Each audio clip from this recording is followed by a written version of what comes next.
Harry Potter and the Deathly Hallows Part 2 setting some box office records as millions of fans say goodbye to their favorite boy wizard, played by Daniel Radcliffe. Well, this morning, he tells us about the end of his 10-year journey in his own words. Now, join me, Harry, and confront your fate. Part 2 is the only one I have felt like a member of the audience, almost like any other. Bring him to me. It wasn't that I was moved because of nostalgia and because of my personal connection with the series and the filming of it. It was sadness because I was being moved by the film. If we find him, we can end this. It's incredibly compelling.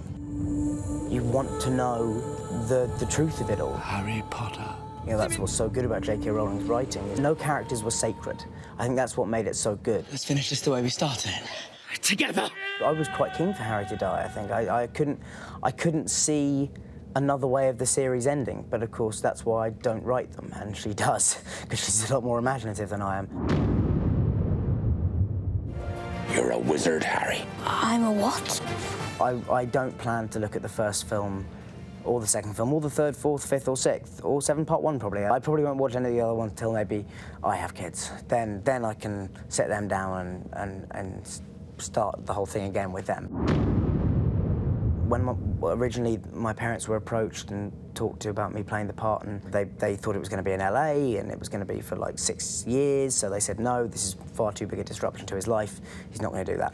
I was unaware that any of these conversations were even happening. Ultimately, then the deal came back and it had changed to only signing on for 2 films, and it would be filmed in England. And at that point, they said, OK, well, he can audition. The Sorcerer's Stone. The what?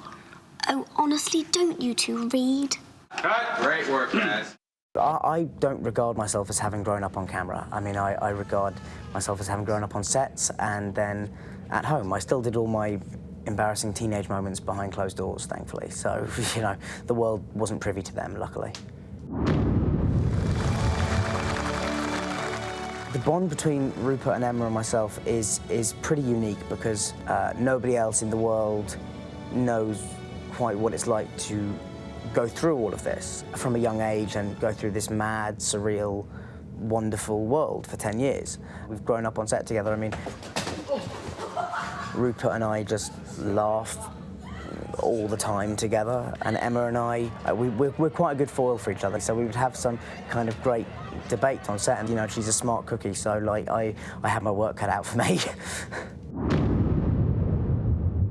This has been my life, and so it's going to be very, very odd, I think, for all of us, because I don't know what my day-to-day life consists of without you, all of you, and it's wonderful. And I just want to say that I've loved every minute. I just wanted to say thank you to everybody, but not just thank you. It was because, you know, in a very real sense, I do love them. You know, in the way that you love a family, in the way that you love people that are there that have been there to support you every day for 10 years. One of the French King Louis, I'm not sure which one because I lose track after a certain point, his last words were, he turned to all the people around him and said, "Why are you crying? Did you imagine I was immortal?" And it's that same thing of like, it had to end sometime, and we may as well just celebrate it rather than getting too sad.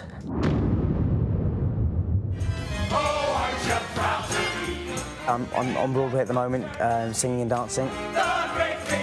It's an incredibly fun show, and I get to work with incredibly fun people, which means that I just get to play and have fun every night. Now, I've got a film coming out next year called The Woman in Black, which comes out over here on January 20th. I'm very, very excited for people to see it. It's a supernatural thriller. I think people are going to see a kind of a different side of me, I hope. I think people have an image of actors or anyone who's in the public eye is that when you meet them, they're either going to be horrible or very intimidating, and I don't think I'm any of those things. I think I consider myself very, very boring and very, very normal. I guess that would probably be the thing that surprises people the most, is that there's not much about me that's that surprising. Something that surprises me about you, Chris Raggi. You're a wizard, Chris Raggi. It's secret wizard. Yes. I was inspired by Harry Potter. You know, it's funny, obviously. too. You look at Daniel Radcliffe and all the work he's done. Now, finally, maybe he'll become famous. He is very famous, very wealthy, as is obviously the writer of the Harry Potter books. J.K. I mean, they're all. I mean, the box office on this thing. It's going to be $1 billion. They found a formula that works, and obviously nowadays it's hard to find something like that. And I don't think you've seen the last one. I'm just going to say that right now.